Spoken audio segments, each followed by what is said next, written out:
The battle between PewDiePie and T-Series rages on. And of course, you must do your civic duty by subscribing to PewDiePie to make sure the corporate overlords don't take over YouTube. At least, that's what the Wall Street Journal kind of said today. Well, in reality, the Wall Street Journal was hacked into to post an apology to PewDiePie.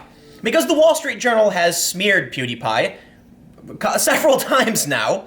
This appeared, okay, this is a hack. We're gonna read through this, but I also want to point out, PewDiePie tweeted this. He said, Wall Street Journal joins the fight versus T-Series. The original link was from partners.wsj.com, and it said, paid program technology helps boost revenues. Retailer focuses tech investments on mobile technology. When you saw this link, PewDiePie tweeted it, this is what you saw.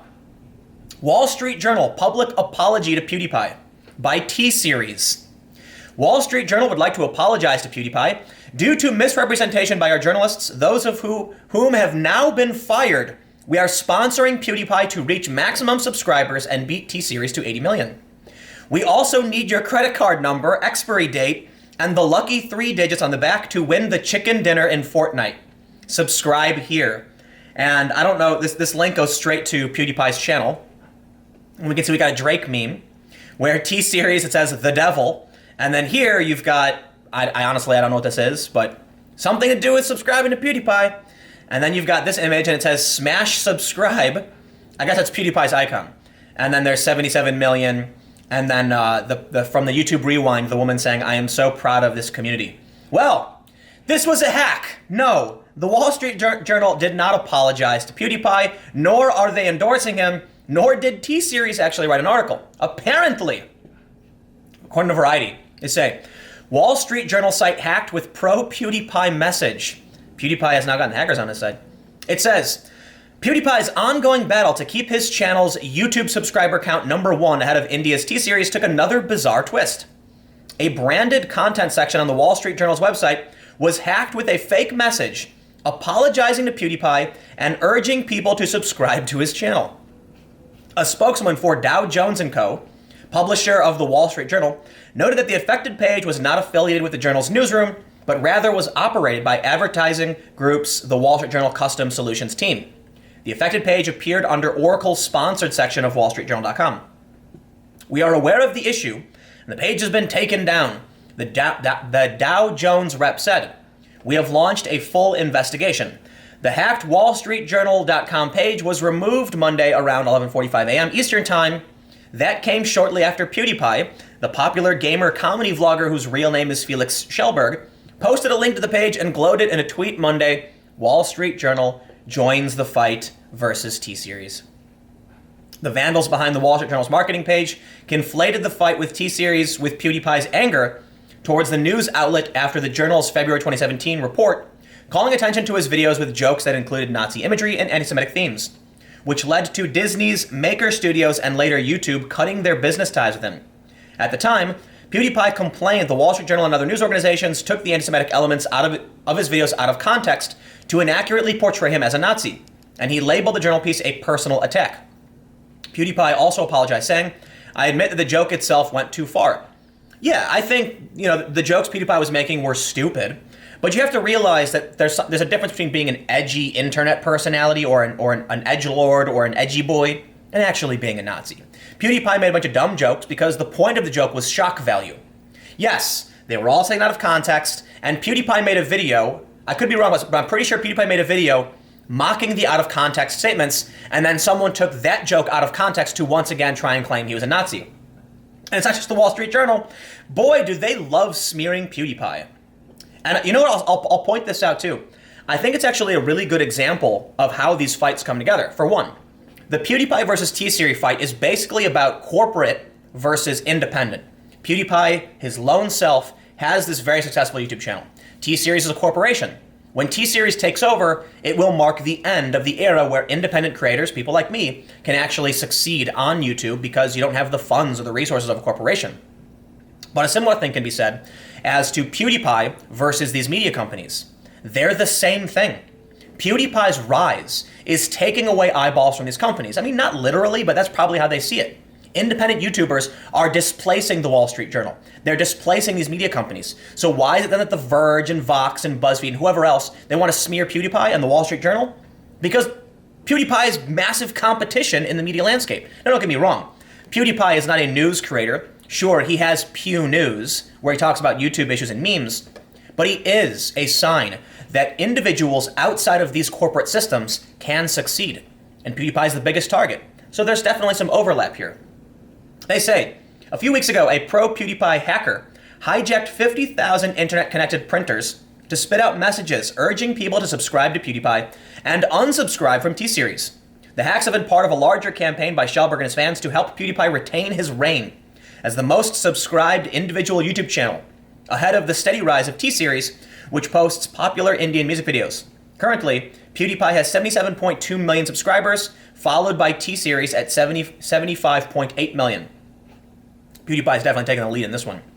On the hacked WallStreetJournal.com page Monday, a message bylined as being from T-Series read, Wall Street Journal would like to apologize to PewDiePie due to misrepresentation by our journalists. We read through that, I don't gotta read it again. They say the WallStreetJournal.com page also included a subscribe here link to PewDiePie's YouTube channel, followed by a string of photo memes. Photo memes, that's right. Here's an image of the now removed hacked page on WallStreetJournal.com. Well, because people on the internet are quick-witted and intelligent, the moment that this went up, it was dropped onto archive.is. When I saw that PewDiePie tweeted this out, and then he tweeted out just 2 hours ago from the filming of this video, LOL, they deleted it, Wall Street Journal is still on angry list. I crossed my fingers and said, hopefully, the link he posted on Twitter was archived by somebody. And that just goes to show you the communal power of the internet. That as individuals, we are strong, but together we are stronger. PewDiePie posted this, it was deleted, but we're still able to see the hack in all its glory. I'm saying that facetiously, I'm not breaking the rules, YouTube.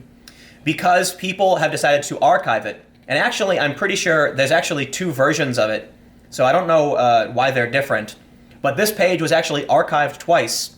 You can take the link from PewDiePie's Twitter, and you can go look at it if you want. But let's take a look at how PewDiePie's fans are reacting to the news. Someone posted this, and this is a tweet from T-Series that says, subscribe to PewDiePie. It's not real, at least as far as I can tell. Because, look, I would actually, look, okay, T-Series, in all likelihood, would probably tweet something like this out. Because it's just a meme. You know, it's really funny that there are activists getting all butthurt that this battle is going on. They're claiming PewDiePie's racist and all that, and he's trying to harm Indian people or something. When in reality, it's just a joke. Like, everybody knows sooner or later PewDiePie isn't going to be the #1 channel. It will probably be T-Series, and it's just funny. It's just funny. People are doing this because it's a meme that they all kind of understand.